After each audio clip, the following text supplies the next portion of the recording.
gentlemen, Madonna.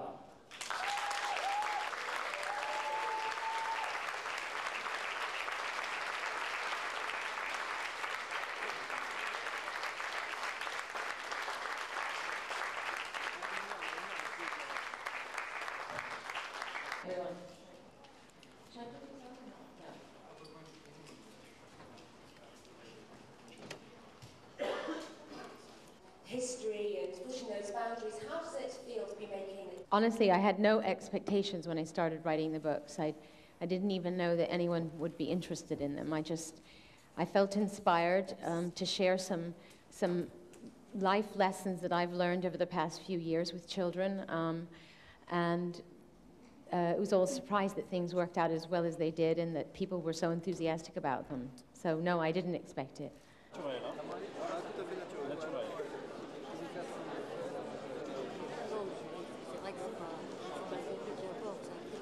What do my children think of it? Yeah.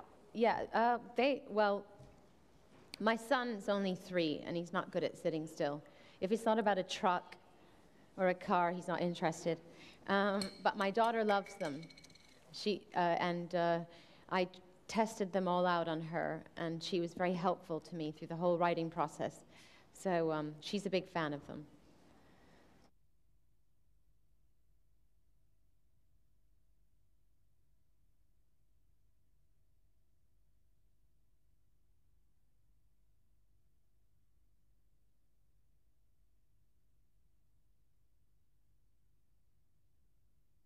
When I published the book Sex, I was at a point in my life where I was interested in pushing boundaries and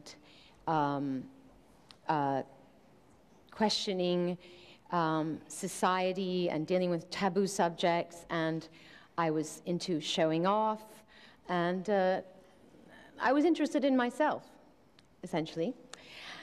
And when I think about and obviously I'm writing children's books now, and I'm interested in children, and I look back at the journey that I've made from then until now, and I'm actually quite proud of my journey, because the sex book was about me and saying, hey, look at me, and the children's books were about hopefully imparting some wisdom to people, to children.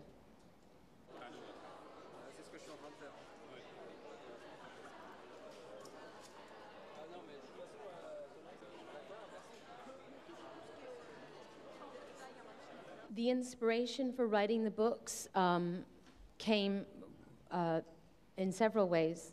First of all, it was suggested to me by one of my Kabbalah teachers that I should, because I said to him, you know, one of the things that you learn in Kabbalah is that the way to make miracles happen in your life is to do things just for the sake of sharing.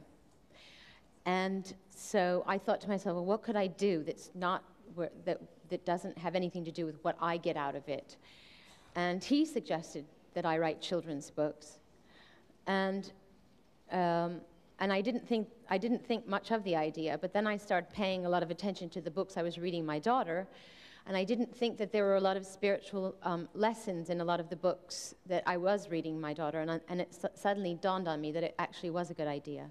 So that was the beginning of that journey. And what's real and what's not real in the world. You can give your children that. The title came from my daughter. I went to my daughter's school. She goes to the Lycée in London, the French school, and I was having a meeting with her teacher, and she told me that I asked her if she had a lot of friends and if she was social, and she said yes, she hangs out with the English Roses. We call them the English Roses. And I said, what's that? She said, oh, it's just a group of 4, there's 4 girls, and they're all English, and they sort of stick together because almost everybody else in the school is French. And I thought that was really cute and clever, that at a French school there would be a group of girls called the English Roses, and that gave me the idea for the title.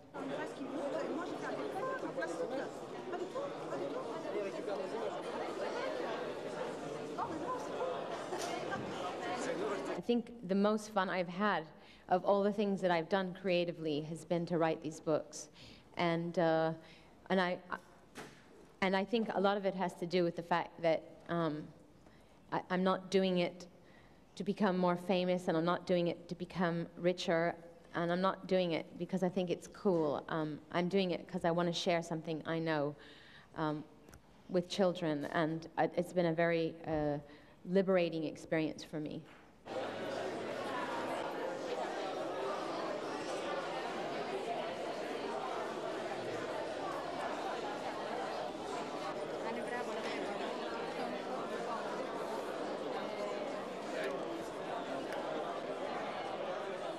Greek.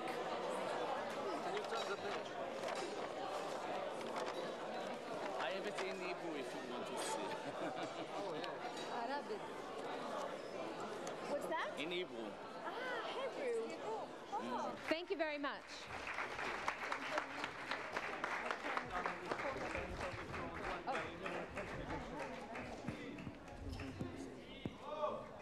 Should I take this? Thank you. Yes.